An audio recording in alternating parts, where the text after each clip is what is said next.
Hello student, তোমাদের প্রত্যেককেই ভারতীয় বিদ্যা চর্চায় আমরা স্বাগত এবং অভিনন্দন জানাচ্ছি।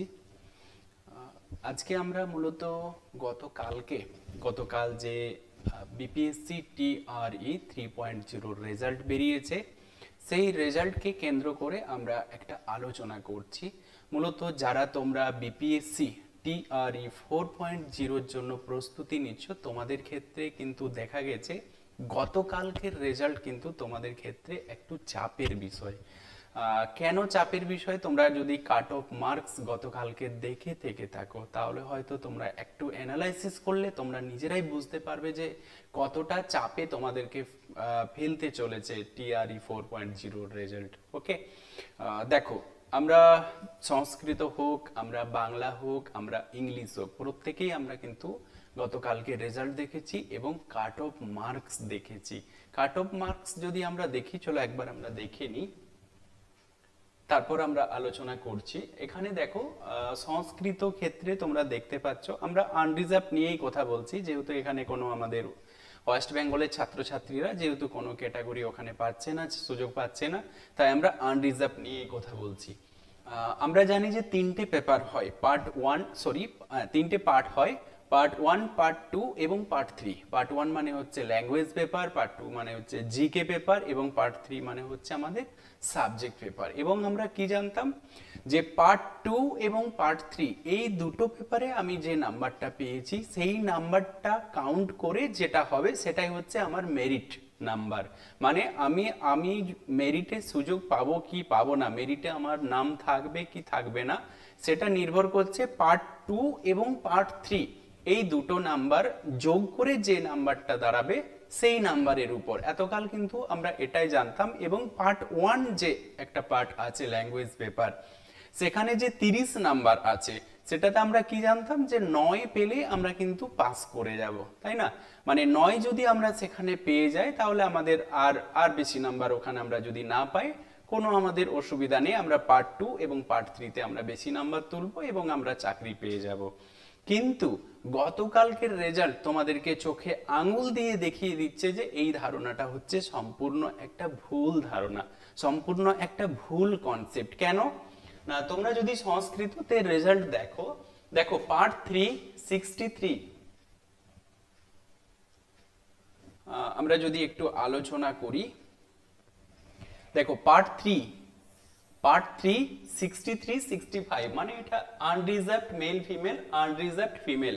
পার্ট 3-তে মানে নিজের সাবজেক্টে যে 63 পেয়েছে, নিজের সাবজেক্টে যে 65 পেয়েছে, এবং পার্ট 2 যে নাম্বারটা পেয়েছে সেই দুটো মিলিয়ে যে 81 পেয়েছে, বা সেই পার্ট 3 এবং পার্ট 2 মিলিয়ে যে 79 পেয়েছে, সেই কিন্তু চাকরি পেয়েছে। কিন্তু এখানে আরেকটা ক্রাইটেরিয়া কিন্তু ওনারা যোগ করে দিয়েছে।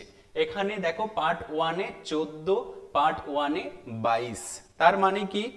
মানে হচ্ছে সর্বনিম্ন যে কাট অফ মার্কস উঠেছে 81, অর্থাৎ 81-এ আমরা দেখতে পেয়েছি যে হয়তো 81-এ কিন্তু 30 জন স্টুডেন্ট এসে গেছে। এবার ওনারা কি করবে? একজনকেই নেবে 81-এ, বা দুজনকে নেবে কোনো কারণে। যদি তারা একজনকে নেই 81-এ, তাহলে বাকিগুলোকে তারা ছাঁটাই করবে কিভাবে? তখন তারা যে পদ্ধতিটা গ্রহণ করেছে সেটি হচ্ছে, তারা দেখেছে পার্ট 1-এ যে সর্বোচ্চ নাম্বার পেয়েছে, মানে 81-এ যে 30 জন স্টুডেন্ট আছে, সেই 30 জন স্টুডেন্টের মধ্যে যে পার্ট 1-এ সব থেকে বেশি নাম্বার পেয়েছে, মানে এই 14 নাম্বার যে পেয়েছে, পার্ট 1-এ যে 14 নাম্বার পেয়েছে, সেই কিন্তু মেরিট লিস্টে জায়গা পেয়েছে। এটা কিন্তু তোমরা মাথার মধ্যে ভালো করে ঢুকিয়ে রাখো যে আমরা এতকাল যেটা ভাবতাম যে ল্যাঙ্গুয়েজ পেপারে আমরা পাস করলেই হচ্ছে, আর কোনো কিছু আমাদের দেখার দরকার নেই, এটি কিন্তু একটা ভুল ধারণা। সাপোজ ধরে নাও তুমি যে নাম্বারটা পাচ্ছ পার্ট 2 এবং পার্ট 3 মিলিয়ে, সেই নাম্বারটাই হয়তো হবে একেবারে কাট অফ মার্কস, মানে শেষ নাম্বার, সেখান থেকে ওনারা চাকরিটা দিচ্ছে। তখন দেখা যাবে যে তোমার নাম্বারের মতোই আরো হয়তো 10 জন স্টুডেন্ট কিন্তু এসে গেছে। তখন তুমি কি করবে? তখন তারা দেখবে পার্ট 1-এ কে সর্বোচ্চ নাম্বারটা পেয়েছে এবারে যেটা দেখেছে, নেক্সট বার হয়তো দেখা যাবে পার্ট 2-র ব্যাপারটা দেখছে, মানে পার্ট 2-তে সব থেকে বেশি নাম্বার কে পেয়েছে, বা হয়তো দেখবে যে সাবজেক্ট পেপারে কে সব থেকে বেশি পেয়েছে। এইভাবে কিন্তু তারা প্রত্যেকবার কিন্তু রুলসটা চেঞ্জ করে যাচ্ছে। এবারে তারা দেখেছে পার্ট 1-এ যে সর্বোচ্চ নাম্বার পেয়েছে 81 নাম্বার পার্ট 2 এবং পার্ট 3 মিলিয়ে পেয়েছে, এবং পার্ট 1-এ যে সর্বোচ্চ নাম্বার পেয়েছে সেই কিন্তু মেরিটে জায়গা পেয়েছে, অন্যরা কিন্তু মেরিটে জায়গা পেল না। তাহলে আমাদের কি করতে হবে, আমাদের যেমন পার্ট 1 ভালোভাবে গুরুত্ব দিতে হবে, ঠিক তেমন ভাবে পার্ট 2 পার্ট 3 প্রত্যেকটা পার্টকে কিন্তু আমাদের ভালোভাবে কিন্তু রপ্ত করতে হবে, ভালোভাবে গুরুত্ব দিতে হবে। যদি আমরা মনে করেছি যে আমাদের পার্ট 1 আমাদের ল্যাঙ্গুয়েজ পেপার আমরা কেবলমাত্র পাস করলেই চাকরি পেয়ে যাব, এটা কিন্তু একটা ভুল ধারণা।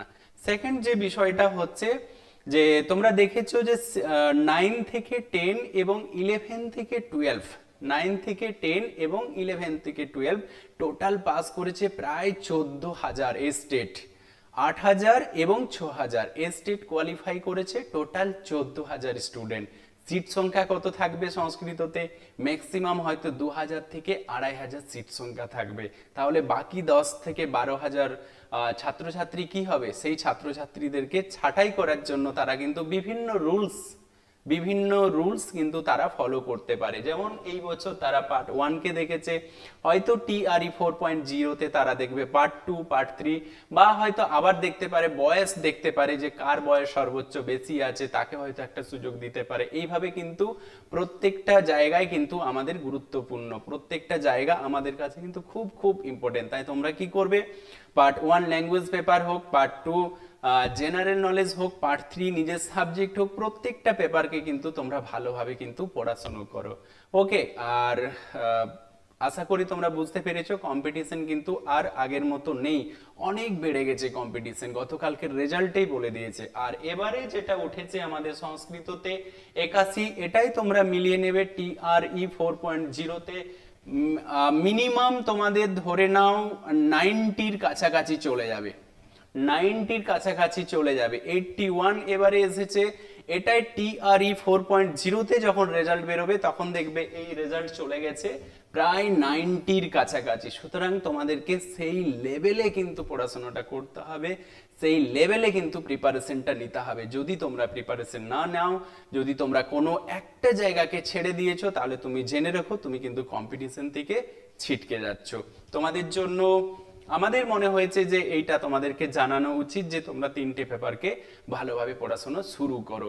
এটুকুই আমরা ভারতীয় বিদ্যাচর্চা থেকে তোমাদেরকে জানালাম। পরবর্তী যা যা আপডেট আসবে বা আমাদের মনে যেটা হবে যে তোমাদেরকে জানানো উচিত, অবশ্যই আমরা ভারতীয় বিদ্যাচর্চার যে ইউটিউব চ্যানেল আছে সেখানে আমরা তোমাদেরকে জানিয়ে দেব। তোমরা প্রত্যেকেই ভারতীয় বিদ্যাচর্চার ইউটিউব চ্যানেলটাকে সাবস্ক্রাইব করে রাখো। ওকে, থ্যাংক ইউ।